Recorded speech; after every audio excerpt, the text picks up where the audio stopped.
Class 12 हमारा next topic है गुलाम्स law. और गुलाम्स लॉ क्या होता है? ये गुलाम्स ने एक लॉ दिया था इलेक्ट्रिक फोर्सेस के चलते। दो टाइप के फोर्सेस होते हैं, इलेक्ट्रिक फोर्सेस और ग्रेविटेशनल फोर्सेस, आपको पता ही है। तो गुलाम्स लॉ हम इस चैप्टर में पढ़ेंगे। ग्रेविटेशनल फोर्सेस के बेस पे ही उन्होंने ये गुलाम्स लॉ दिया था। थोड़ा सा ये मिलता जुलता है ग्रेविटेशनल फोर्सेस से ही, लेकिन इसके बारे में कुछ बातें मैंने लिखी हुई हैं यहाँ पे। कुछ 6 पॉइंट्स हैं जो आपको इसमें पढ़ने होंगे। जैसे कि पहला है electrostatic force acts on charge bodies. जो इलेक्ट्रोस्टैटिक फोर्स होता है वो हमेशा चार्ज बॉडीज़ पे ही एक्ट करता है, ठीक है। तो कोई भी चार्ज बॉडी होंगी उनमें हम उनके बीच में इलेक्ट्रोस्टैटिक फोर्स लगेगा। सेकेंड है direction of forces on both the charges are opposite each other. जो फोर्सेस की डायरेक्शन होगी वो एक दूसरे के ऑपोजिट होगी। मतलब अगर यहाँ पर एक चार्ज है और यहाँ पर एक चार्ज है, ये दो चार्जेस हैं, तो ये वाला चार्ज इस चार्ज पे फोर्स लगाएगा और ये वाला चार्ज इस चार्ज पे फोर्स लगाएगा। इस टाइप से दोनों के बीच में जो चार्ज लग रहा है वो ऑपोजिट चार्ज लग रहा है, ठीक है। Next, magnitude of both the forces are same. दोनों का मैग्नीट्यूड सेम होगा। मान लो ये +2 कूलाम है तो ये -2 कूलाम होगा या +2 कूलाम होगा। दोनों की जो मैथमेटिकल वैल्यू है वो सेम होगी, तभी ये दोनों एक दूसरे पे इक्वल एंड अपोजिट चार्ज लगा सकते हैं। तो इन 3 पॉइंट से हमें क्या मिला conclusion? Electrostatic force is action reaction pair. Action reaction pair कैसे होंगे? जैसे कि हमने न्यूटन का थर्ड लॉ पढ़ा था, एक्शन रिएक्शन। तो उसमें क्या है, इक्वल एंड अपोजिट फोर्स हम लगाते हैं। तो यहाँ पे भी इलेक्ट्रोस्टैटिक फोर्स जो होते हैं वो इक्वल एंड अपोजिट लगते हैं, दोनों अपोजिट डायरेक्शन में लगाए जाते हैं। और हमने नेक्स्ट में पढ़ लिया क्या कि मैग्नीट्यूड भी क्या होना चाहिए, सेम होना चाहिए। तो ये दोनों लाइंस क्या इंडिकेट करती हैं कि ये एक्शन रिएक्शन को फॉलो करता है। Next, direction of forces is always along the line joining the two charges, ठीक है। तो जो डायरेक्शन ऑफ फोर्सेस होगी वो दोनों चार्जेस को, जैसे ये दो चार्जेस हमने बनाए हैं, चार्जेस को जो लाइन ज्वाइन कर रही है, यहाँ पे लाइन होगा, चार्जेस को जो लाइन ज्वाइन कर रही है उन दोनों चार्जेस के डायरेक्शन उस लाइन के थ्रू ही होगी। जैसे इसके फोर्स की डायरेक्शन किधर होगी, ये लाइन इन्हें ज्वाइन कर रही है तो इसकी फोर्स की डायरेक्शन इस लाइन के थ्रू इधर को होगी और इसकी डायरेक्शन इस लाइन के थ्रू इधर होगी। तो इसके मतलब इससे हमें क्या कंक्लूजन मिलता है कि ये क्या है, एक सेंट्रल फोर्स है। सेंट्रल फोर्स क्या होते हैं? सेंट्रल फोर्स वो होते हैं जो सब तरफ से सारे फोर्सेस उनकी ओर को लगते हैं। तो यहाँ पर भी क्या हो रहा है, ओर को लग रहा है, एक ही लाइन के थ्रू लग रहा है। तो ये इनकी जो डायरेक्शन होगी वो line joining the two charges को लाइन ज्वाइन करने वाली फोर्सेस के थ्रू होगी, ठीक है। तो अब point conclude that electrostatic force is a central force. तो जो इलेक्ट्रोस्टैटिक फोर्स होता है वो सेंट्रल फोर्स होता है। इन सब क्या कहते हैं ऑब्जर्वेशन से कूलाम्स ने बताया। नेक्स्ट पॉइंट जो कूलाम्स ने बताया, उन्होंने क्या बताया, उन्होंने ग्रेविटेशनल फोर्स जो न्यूटन ने दिया था, क्या दिया था, F = G m1 m2 upon r², ये दिया था उन्होंने।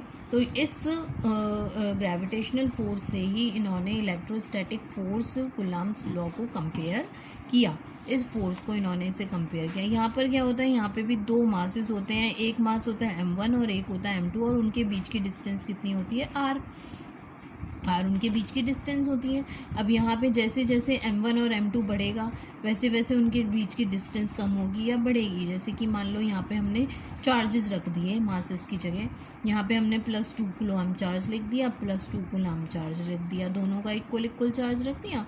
तो इनके बीच की डिस्टेंस जो भी हमने मानी है, तो जो भी फोर्स आएगा वो कितना आएगा, Q1 Q2 अपॉन r² के अकॉर्डिंग, जो कि हम डायरेक्टली इससे कंपेयर कर सकते हैं। अब यहाँ पे ग्रेविटेशनल फोर्स दे रखा है और यहाँ पे हमें K दे रखा है। तो यहाँ पे हमने कांस्टेंट K माना है और यहाँ पे हमने ग्रेविटेशनल फोर्स माना है, बस इतना सा इसमें डिफरेंस है। बाकी यहाँ हमने लिखा हुआ है F12 का मतलब होता है दो फोर्स है। मान लो ये F1 है और ये F2 है। अब F1 किधर की तरफ को लग रहा है, इधर की तरफ को लगेगा, F2 की तरफ को लगेगा।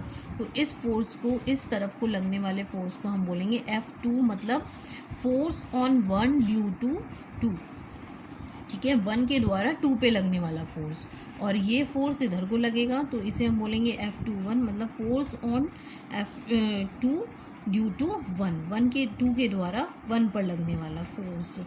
तो ये हम F21 और F21 बोलते हैं। यहाँ पर हमने मॉड लगाया हुआ है इसलिए हमने नेगेटिव साइन शो नहीं किया। वैसे हमें पता है कि इक्वल एंड ऑपोजिट फोर्स होते हैं, तो ऑपोजिट के लिए हम यहाँ पे नेगेटिव साइन शो कर सकते हैं, लेकिन हमने मॉड लगाया है, सिर्फ मैग्नीट्यूड ले रहे हैं तो हमने नेगेटिव साइन शो नहीं किया। वो किसके इक्वल है? K equal to Q1 Q2 upon R square के इक्वल है। तो हमें क्या कहते हैं, कुलाम्स ने हमें ये फार्मूला दिया था जो कि मोस्ट इम्पॉर्टेंट है इस फिज़िक्स के लिए, फ़िज़िक्स चैप्टर फर्स्ट के लिए, जिसमें उन्होंने हमें डायरेक्टली बता दिया कि जो the force between 2 point charges are found that it varies inversely as proportional to the product of the magnitude of the 2 charges and acted along the line joining the 2 charges. ठीक है, तो इन दोनों charges के inversely proportional के direction की distance के inversely proportional होता है स्क्वायर के, और दोनों चार्जेस के प्रोडक्ट के डायरेक्टली प्रोपोर्शनल होता है। यहाँ पर के जो कांस्टेंट है उसकी वैल्यू हमने फाइंड करी है, तो उसकी वैल्यू होती है 9 × 10⁹ न्यूटन मीटर स्क्वायर पर कूलाम स्क्वायर, और इसको हम k इक्वल टू 1/4π के नाम से जानते हैं। इस वर्ड को बोलते हैं एप्साइलन। अब एप्साइलन क्या होता है? एप्साइलन होता है परमिटिविटी ऑफ मीडियम, जिसे हम बोलते हैं परमिटिविटी ऑफ मीडियम। एप्साइलन को एप्साइलन नॉट, ये एप्साइलन को भी 3 टाइप से हम देख सकते हैं। इनके 3 टाइप्स होते हैं जिन्हें हम 3 टाइप बोलते हैं। एप्साइलन मतलब permittivity of a medium, epsilon not equal to permittivity of free space, epsilon R होता है रिलेटिव परमिटिविटी, जो आप आगे पढ़ोगे। ये एप्साइलन परमिटिविटी होता क्या है? ये चार्जेस का एक ऐसा गुण होता है जो चार्जेस के बीच के फोर्स को कम या ज़्यादा कर देता है। ठीक है, मतलब उसके बीच के फोर्स को चेंज कर देता है।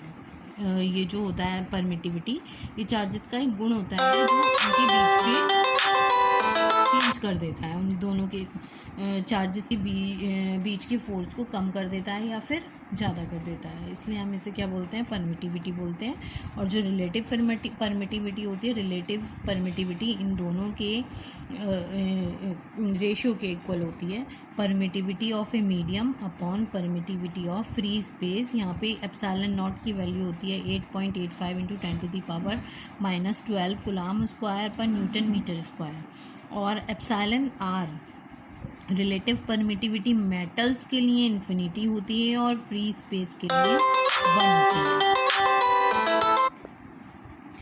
ये था हमारा कूलाम्स लॉ। अब कूलाम्स लॉ की वेक्टर फॉर्म भी है, वो हम नेक्स्ट वीडियो में देखेंगे।